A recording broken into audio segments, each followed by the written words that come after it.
Hello.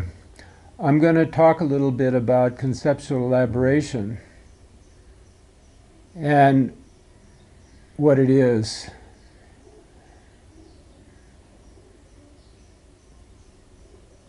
In terms of meditation, it comes up a lot. Conceptual elaboration is something that we all are encouraged to undermine by the various meditation masters teaching today. Conceptual elaboration is considered an unnecessary propensity of mind to elaborate on our experiences. And we see this all the time, and all of us, from whether we meditate or not, upon reflection would be able to identify it very easily.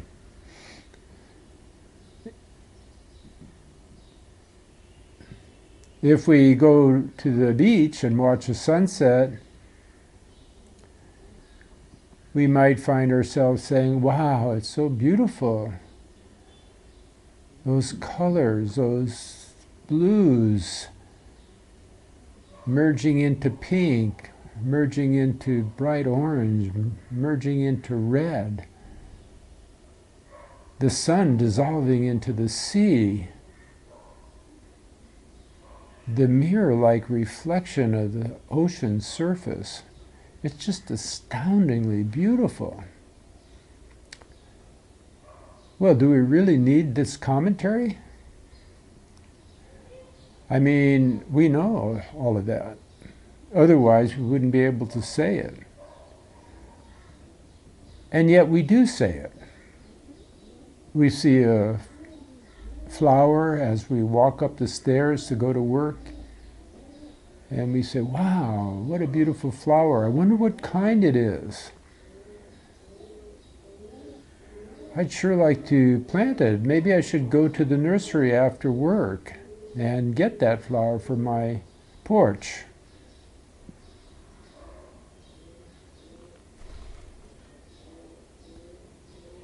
We lie down in the park during lunch break, and a butterfly appears not very far from us, one we hadn't seen before, no less. And we wonder about what kind it is.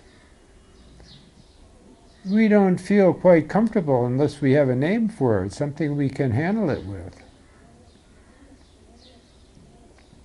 And moreover, once we have a name, and we might think that, wow, I remember seeing that butterfly in a collection one time. I know what kind it is. It's a siskin butterfly from South Africa, Morocco, who knows where. And somehow, having the name, we feel more comfortable with that appearance, that butterfly. Or off in the distance, we see something or it catches our eye, and it looks like maybe a motorcycle, maybe a bicycle. And I wonder what it is. Is it a bicycle or a motorcycle? Then we see a muffler coming out. Oh, yeah, well, it must be a motorcycle. Now we feel more comfortable. Initially, we just saw a form. And it really doesn't matter in the slightest whether it's a bicycle or a motorcycle. And yet we want to elaborate on that experience, that uncertainty, and get to the bottom of it, investigate it. And we are constantly doing this throughout our day. We're on our way to work, and we remember we have a meeting with the boss.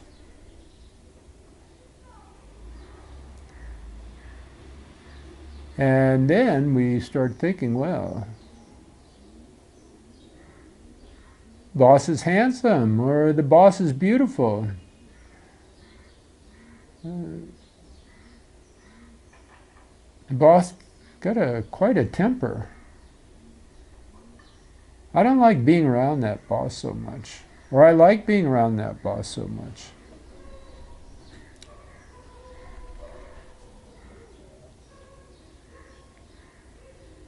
And pretty soon we're wondering if maybe we're going to get promoted or fired, or maybe we have various emotions towards the boss that we explore. We're investigating. I don't like being around him or her. Or I wish he wasn't so abrupt with me and rude. And we are pretty soon thinking quite a bit about how we feel about the boss. Initially, we just thought we had a meeting. That was the initial thought about our meeting. That's great. We got to be aware of it, otherwise we wouldn't go. But do we really need to reinforce all the other information we have about that boss? Probably not. Just like we really didn't have to know the name of the butterfly that was so beautiful just as it is without a name. Or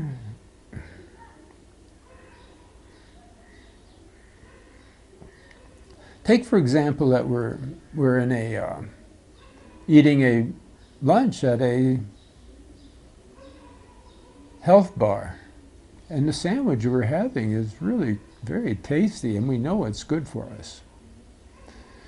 And as we're chewing away, savoring this great sandwich, experiencing it fully, we have the thought, well, I wonder if it's got protein, how many grams of protein it has in it. Is it an isolate protein or not an isolate protein? Does it have iron? And what about the B vitamins? Are they all there? Pretty soon we were wishing to look at the label, and if we can find the label, we find ourselves absorbed in the label, and pretty soon forgetting what's in our mouth. And we have basically forgotten and been taken away from the experience of enjoying that sandwich, because we are thinking about so many things about that sandwich that have nothing to do with our experience of it and the nutrition we are going to derive from eating it.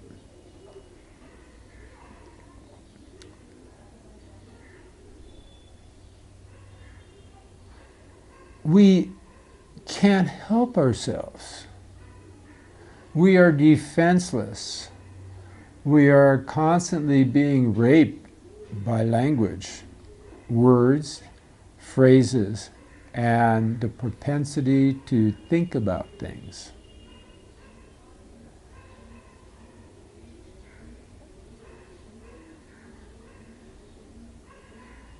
And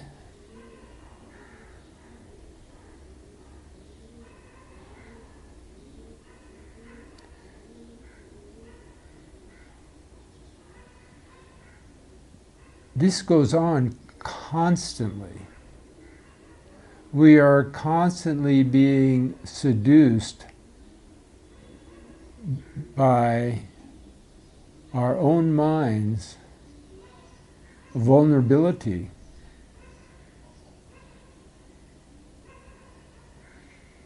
to have words and phrases and thoughts force themselves upon us and engage with them.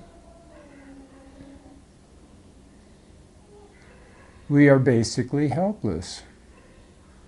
We constantly think about our experiences, elaborate upon our experiences,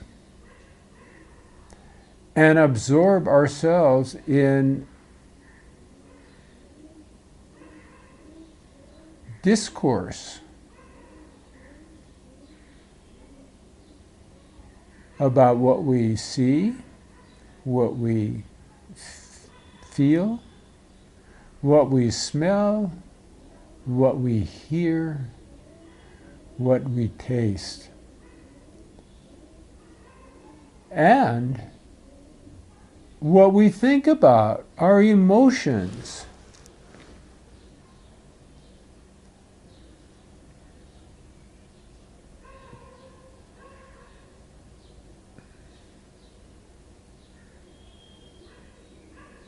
If we give rise or have a awareness that a certain person makes us angry, or we think they make us angry, and we start thinking about that person, pretty soon we're getting angry. Initially, just the thought crossed our mind that so-and-so makes us angry. But then that's not enough that it crosses our mind. We have to elaborate on it. Or that person robbed me of a position at work. I should have gotten that position, but that person got it. They cheated me out of a position. I'm not very happy about that. All this kind of elaboration is unnecessary because it's just informing us of stuff that we already know. We're really basically like a cow chewing its cud. It's unnecessary.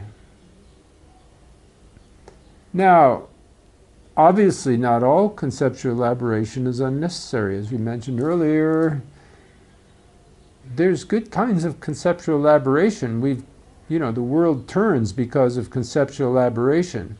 But there's a big difference between placing our mind upon a topic and elaborating upon it as a mathematician might elaborate on a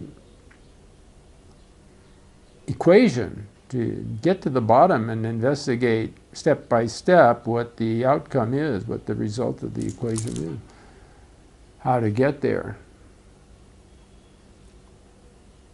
how to reach a conclusion, and know where you're going. Placing your mind on start and going step by step to finish, that's one thing. That's a good kind of elaboration. It's necessary. We all must do it to, get by in life. But the other kind, our mind constantly being violated by thoughts and is completely unnecessary. We don't have to be seduced into thinking about things. We can experience our naked awareness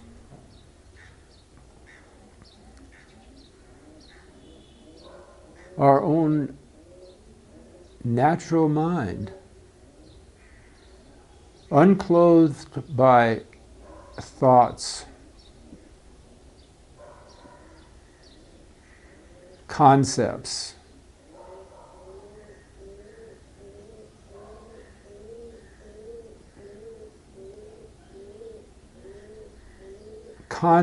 and thoughts that engage us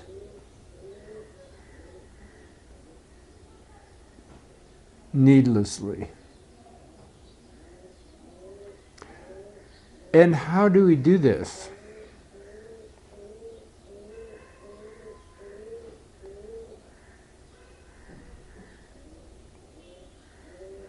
We do this through engaging our mind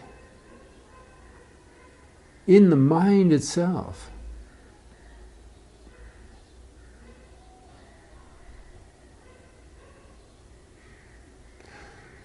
We have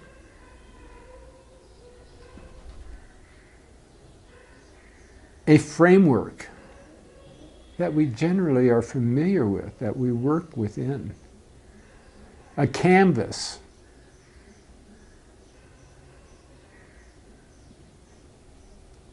That we are familiar with,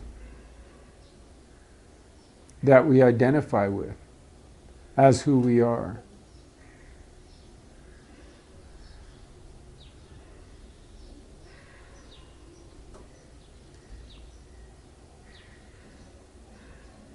And we paint within this canvas.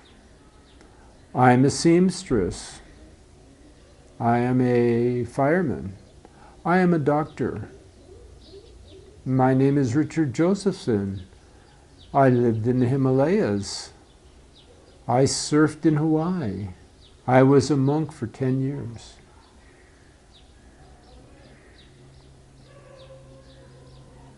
We all have our own framework that we are familiar with. And we think within this framework. And this framework is very real to us. In fact, it's the only framework that we know. So, if something appears within that framework that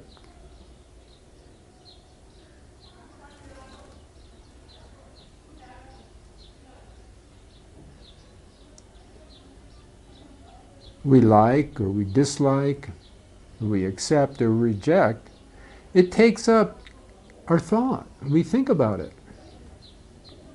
We elaborate upon it within our own framework. And it engages our mind constantly, whatever it may be, as we talked about a few moments ago. And what Buddhism is saying, and what meditation masters are saying, well, you can be engaged in a completely different framework. You're not restricted to the framework that you're familiar with. And in fact, that framework really is only provisional. It's not who you really are. It's not really where it's best to be engaged.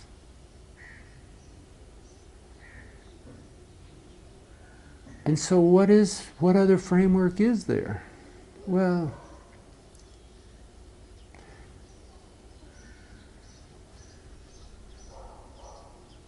within our framework, all of our thoughts seem very important, but if you think that, well, maybe that the framework of my mind isn't like 1 meter by 1 meter.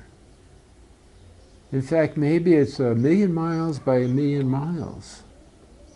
If we expanded our framework from our 1 meter by 1 meter to 1,000,000 miles by 1,000,000 miles, the thoughts and emotions and feelings and experiences, smells, taste, touch, forms, sound, that seem so big in a 1 meter framework would seem very, very insignificant in a framework that was 1,000,000 miles by 1,000,000 miles, a canvas like that.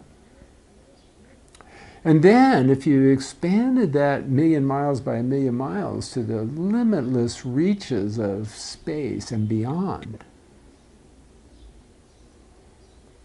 well,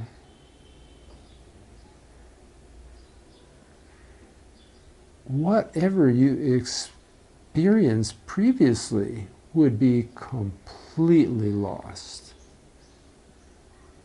100%. Completely insignificant and impotent. You would not even be slightly engaged, interested in the tiny canvas of the ordinary mind when you have a limitless canvas before you. If we stand in the desert and look at the deep blue sky, turn our heads up, and we think about that blue that just goes and goes and goes.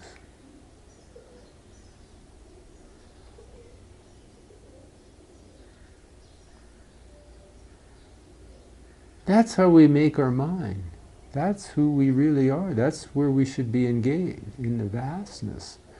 It's just like an astronomer who explores the sky. No matter how big the telescope is, the deeper he goes, and the more advanced the technology allows him to go, the more he finds, the more to explore, the more engaged the astronomer becomes in the vastness of the infinity of space. The space that knows no horizon or boundaries. Yet it just absorbs him. Even though he knows the end cannot be found, he just cannot help himself but explore its depth. And the more he explores, the more he wants to explore, and he's completely lost in space.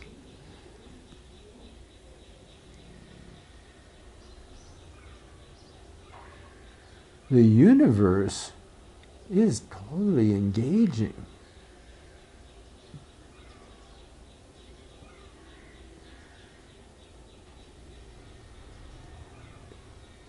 In similar manner, when through meditation we begin to investigate our mind, we are placing ourselves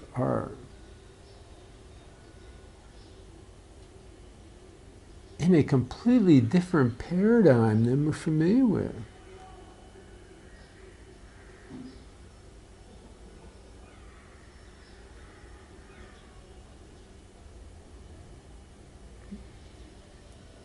This individual, this person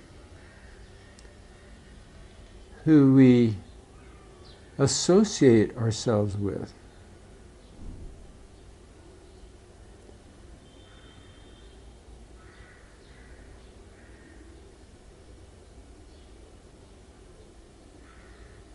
the lawyer, the doctor, the seamstress, the shoeman,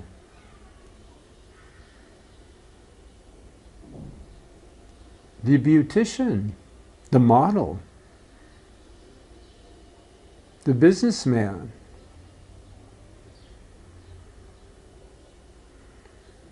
and all the affairs that go along with this individual that we are. The person, the self.